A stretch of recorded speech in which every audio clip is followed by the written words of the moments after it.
Hey everybody, and welcome back to BK's Bullets. Today we're going to talk Hawkeye, Episode 3.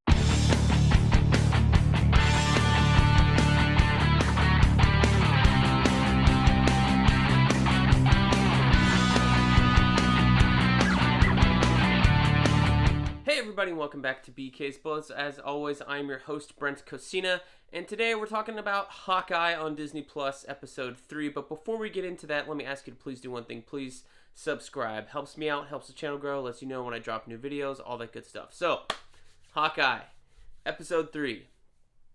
This was a fun one, but I'm not in love with this show. I think this show is going to be more like Loki for me, where I was like just watching it to watch it instead of like engaged and interested in the storyline the way I was with WandaVision and Falcon and the Winter Soldier. I think there's something about the character of Hawkeye, particularly this MCU version, that's just not charming.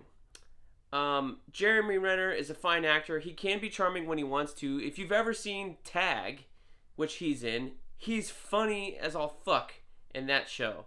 He's phenomenal. It's not a show, it's a movie, but he's really charming, really funny. I really like his character there. And I feel like the character of Hawkeye is just always this kind of down, glum, kind of, at least in this show, like, he's not any fun.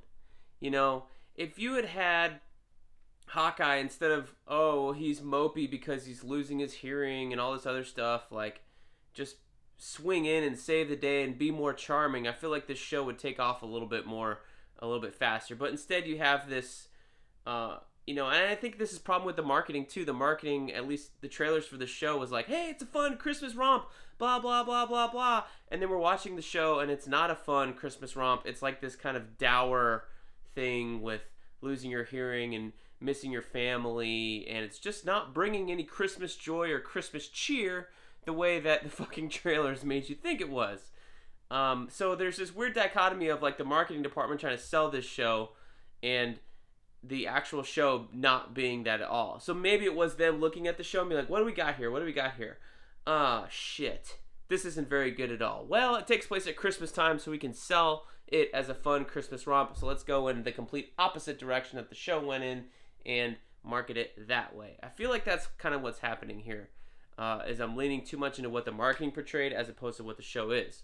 What the show is turning into a kind of sort of interesting story about Echo, who we met here, or Maya Lopez, and they didn't even give her last name. I think they just called her Maya here.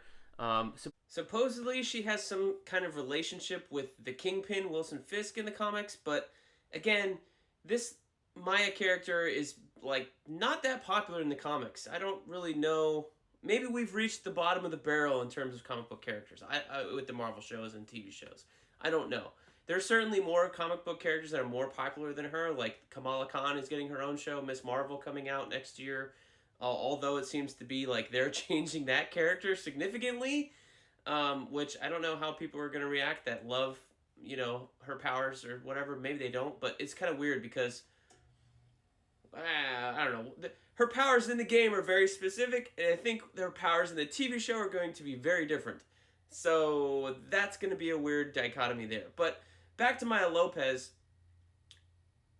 I don't know why we keep doing this with these Marvel villains. Like, we're giving them a backstory to feel bad about. Like, is this person misunderstood or a villain, or, what is the deal? Why are we exploring their backstory before we even meet them, basically? I would be more invested if I saw that this villain, I'm calling her a villain, right? I saw that this villain was a badass first, then got interested in her, and then I got her backstory later. But when you start off, this is the same thing with Kate Bishop as well, like what I was harping on the last review. If you start with the backstory first, when it's not the main character, I'm less interested because I want to get to the main character. The show is called Hawkeye, for God's sake. Show me Hawkeye. I know Kate Bishop is also Hawkeye, Brent, blah, blah, blah, but I'm just saying, like, it's a Clint Barton show. Show me Clint Barton. Don't show me these other characters until you want to do that later. I know it's traditional. You could do it as, like, as a monologue when she's talking to him and explaining her origin or whatever. But I feel like you could do that later in the show after you've met them and after you've gotten the audience invested in this character, as opposed to showing me this sob story first to try and get me invested in the sob story, so that when I watch her be villainous, I'm no longer thinking she's a villain. I'm thinking she's okay, and oh, she's just misunderstood, and it just takes the drama and the risk out of the scene, right? So I knew that this character was misunderstood, that she might want to kill Ronan. She might not kill Hawkeye, and I figured, oh, they'll be out okay, other than I know that there's, like, more shows coming, right?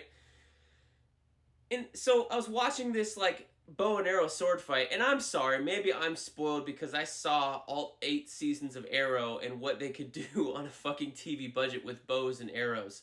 And while that show had a lower budget than this show per episode, probably per season, than one episode of this thing, I felt like anytime I watched Arrow, they did that way better than what the fuck they did here.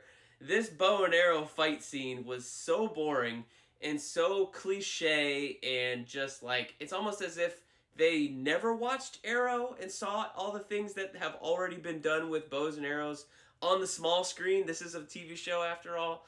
And so when they slow things down for the slow-mo and all this other stuff, it just felt like, I've seen this before. And the whole thing of, like, Hawkeye firing behind his head, like, that's bullshit. There's no way you'd be able to make that shot, even if you were the best archer in the world. Now, if you were fucking Spider-Man and had superhuman strength and, a spider sense tingling in the back of your head, and you had a radar like Daredevil maybe, and you knew that there was somebody behind you, I might be able to believe that you could make that shot.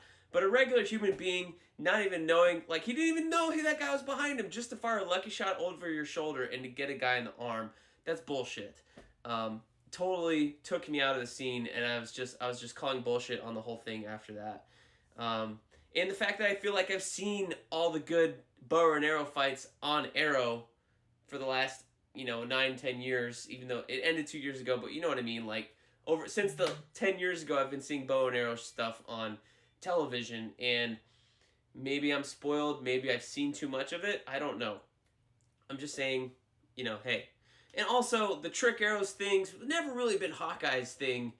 I thought it was only like Green Arrow's thing, like the punching, the boxing glove arrow and all this stuff comes from the Green Arrow comics, not necessarily Hawkeye. Hawkeye's always just kind of been the sharpshooter with a bow and an arrow and maybe less trick arrows. Maybe that was from the movies or some later comics I haven't read. Nobody's ever read everything, or can promise to read everything, honestly. But it just feels more like a Green Arrow thing to me than a Hawkeye thing. So when they're doing these trick arrows and other stuff, like, yes, it makes sense. Like the plunger arrow, I thought was a nice gag to, like, have a callback to when he used it on the train.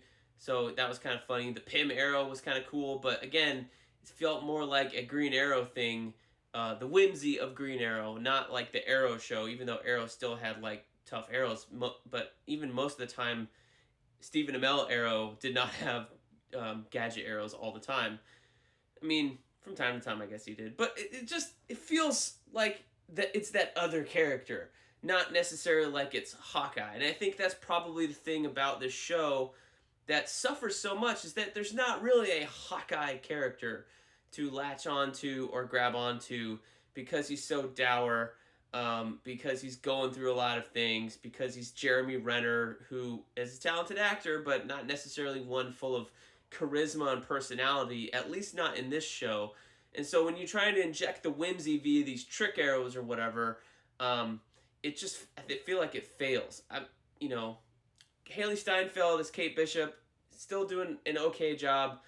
I'm not harping on her character or anything. I feel like it is what it is at this point, but I'm not feeling the, like, excitement over her. I've seen her in Pitch Perfect. I've seen her in True Grit. I've seen her in Bumblebee. She has more charisma in, like, those 3 projects for me than she does here as Kate Bishop. So there's just something not jiving, not clicking with me on this show, that I'm trying to explain, but it's just, I don't know. Maybe I've seen too much. Maybe I need to stop watching all this stuff and just take a long break, and maybe I'll come back to it refreshed. But I don't know. There's something that's, like, not clicking for me on this show. this villain thing, I've got to go back to this Maya Lopez thing. Like, just stop. I feel like Marvel should stop announcing their projects before we get introduced to that character. If they could produce it in secret, after all, I think that is also the problem. I mean, they announced they were doing an Echo show before she premiered on this show. They announced that she was going to be on the show and who they were casting, and then it was like, I don't know if it was announced or leaked or confirmed, whatever the actual reporting is, but it was confirmed she's getting her own show before we even met her. So it it takes all the drama out of it. It's never I want to see more of that character. It doesn't create any fan demand when you do that, but announce this spin-off character has a spin-off show before they even show up, and you give audiences a chance to latch on to this person, this character, and demand more. I feel like that kind of thing works better when you have that demand rather than what we're getting now, which is this there's got to be some overall master plan, but it almost feels like forced demand when you get these things, because Echo is not a character from the Marvel Comics that needs her own show. Not at all. So I would understand if she got her own show, if she was such a breakout hit or a breakout star in this show that fans were like, we want more Echo, and then they gave it to you in another show. That does not seem to be the case here. Seems to be like she's being forced upon us and thrust upon us, which is different per se than them being like, oh, well, people like Hawkeye? We'll give Hawkeye a show. Hey, what's a risky show we can do? Well, let's do Moon Knight. That seems pretty risky, and feels like Marvel taking risks, whereas, we're going to do an Echo show, and everybody's like, yay, Echo.